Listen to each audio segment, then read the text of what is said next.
Hello there. In this video, I'll be showing you how to customize a life-size Star Wars The Black Series Clone Trooper Phase 2 helmet. With the right materials, you could turn a shiny rookie into a heavy trooper, your favorite captain or commander, or even your very own custom trooper. This project was very easy and quite fun to do, and you can do this with really any helmet you like. So let's go ahead and get started.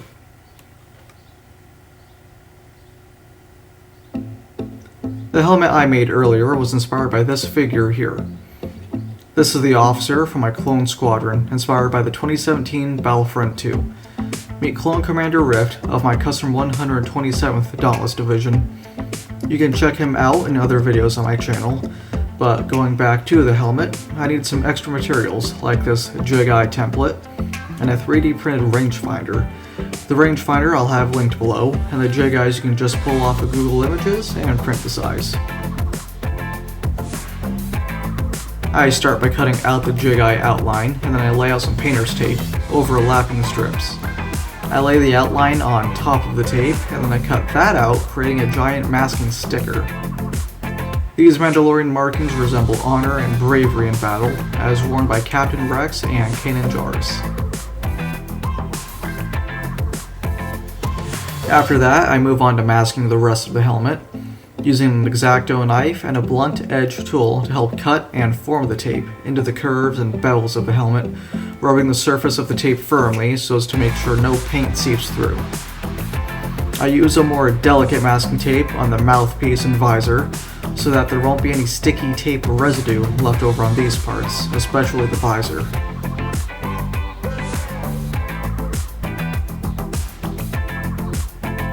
For the finer line going down the face of the helmet, I use yellow Tamiya masking tape, but blue tape will work just fine. I add the stencil that we made earlier, doing my best to get both sides perfectly symmetrical.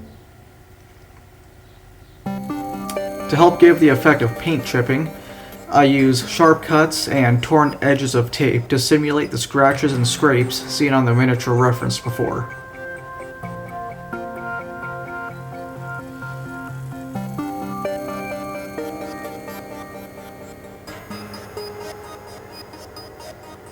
The paints I'll be using are a filler primer for the rangefinder to help fill in the print lines left over from the 3D print. I'll be following that with a black paint and dark gray. For the helmet itself, I'm using a dark red painter and primer, and I recommend using a glossy paint if possible.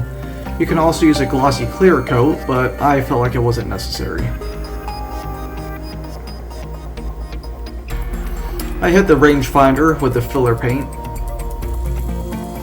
and once that's done, I give the helmet its first coat. It might be hard to tell with me in the way, but I'm giving it a very light coat with swift strokes. Applying too much paint will cause it to clump up on the surface.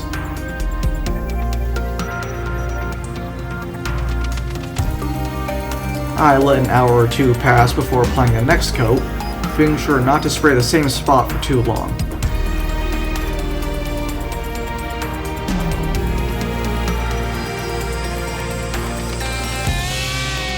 The rangefinder gets a heavy coat of black paint, and once that dries, I add the gray.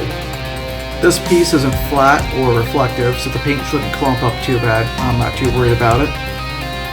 After that, the helmet gets its third and final coat of color, and after letting everything dry overnight, I bring them back inside and gently start to take all of the tape off.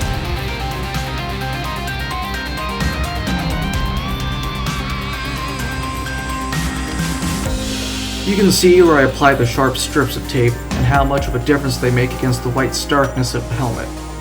If any paint happens to leak through the tape, use some rubbing alcohol or isopropyl alcohol and a rag to gently wipe it away. I use a sponge brush and small amounts of black craft paint to scuff the helmet, focusing on any edges, tubes, and vents, wiping some away if it tends to be too much.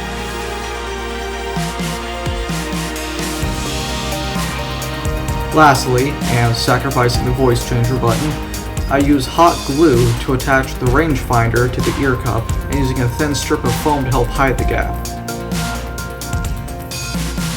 Once that part is done, we can call this project complete.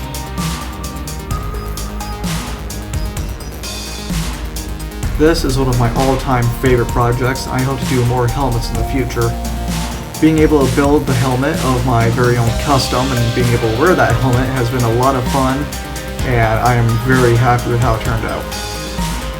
Please like and subscribe to help support my work, and let me know what you'd like to see next, and visit my Instagram to see more content like this.